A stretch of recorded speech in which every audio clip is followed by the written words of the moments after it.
Well, thank you, Bernie, Mr. Chairman. Listen, this committee is going to be a fun place to be, I hope, because we're talking about things that matter.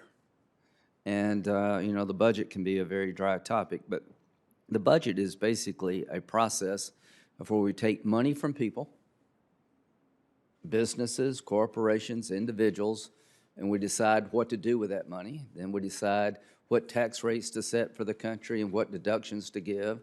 We're trying to set policy up here, taking other people's money to make sure the economy can grow and everybody in America can have a shot at the American dream. So the chairman rightly talked about small businesses and the effect his proposal may have on them. I want to spend a little bit more time in that.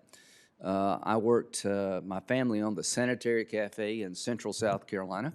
My mom ran the restaurant slash bar. My dad ran the liquor store on the other side of the panel, and downstairs was a three-table pool room. When I got old enough, I ran that.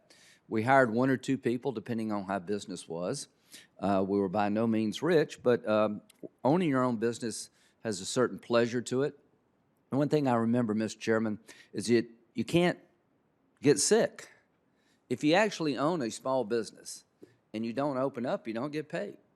I've seen my mom and dad go to work dog sick because if they didn't open up, they didn't get paid. And every time there was a cost of doing business, it had to be absorbed. And there's only so much you can pass on to the customer. Inflation is going to be an increasing problem in this country. So I want the American people to understand that there's a consequence to spending all this money. There's a consequence to flooding the zone with money. And when you start imposing cost into the economy, it will eventually be passed on to you because people are in business to make a profit. Now, Walmart.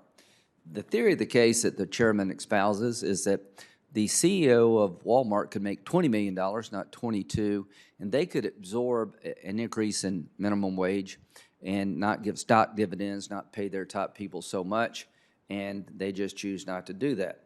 Well, we can have our discussion about that concept, but here's where we should agree, that if you're running the Sanitary Cafe, you don't have that luxury because there's just only so much money coming in the door, and if you have to double the cost of paying a worker, you're probably not going to hire anybody else. And teenagers and senior citizens benefit from jobs in the hospitality industry and the service industry, make a little extra money that first job. But if you increase cost on the restaurants throughout this country right now, you're going to crush them, Mr. Chairman. In South Carolina, it's anticipated that 50% of the restaurants that have been hit by COVID will never come back.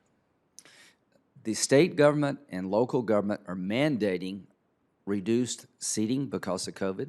They're mandating increased cost of doing business, and restaurants are struggling to stay alive. The PPP loans have been helpful, but they're not going to be around forever.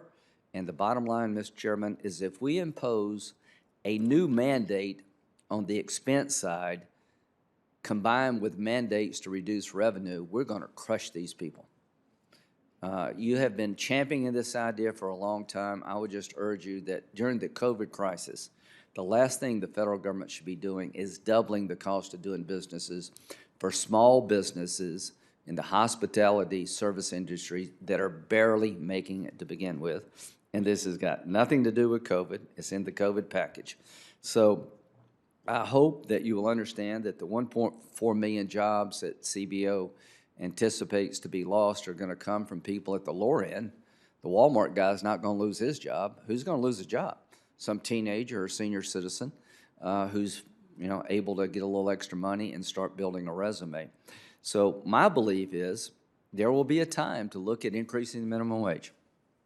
That during the COVID crisis, this is the worst possible time to increase mandates on small businesses because they're barely making it to begin with. And I look forward to working with you about how could we, in a responsible way, increase the minimum wage.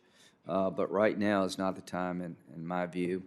And the construct you set up about corporate America versus everybody else, we'll have decades to talk about that, years to talk about that.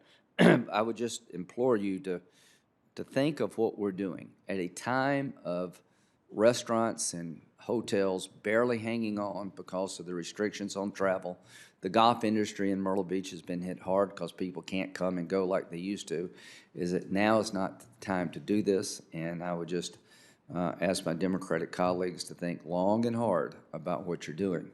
Because at a time when business is barely making it, if this ever became law, we would crush them. And people have worked too hard, too long, too many hours, too many worrisome conversations to keep their business alive for the federal government to come in and crush them. And that's what this would do. Thank you.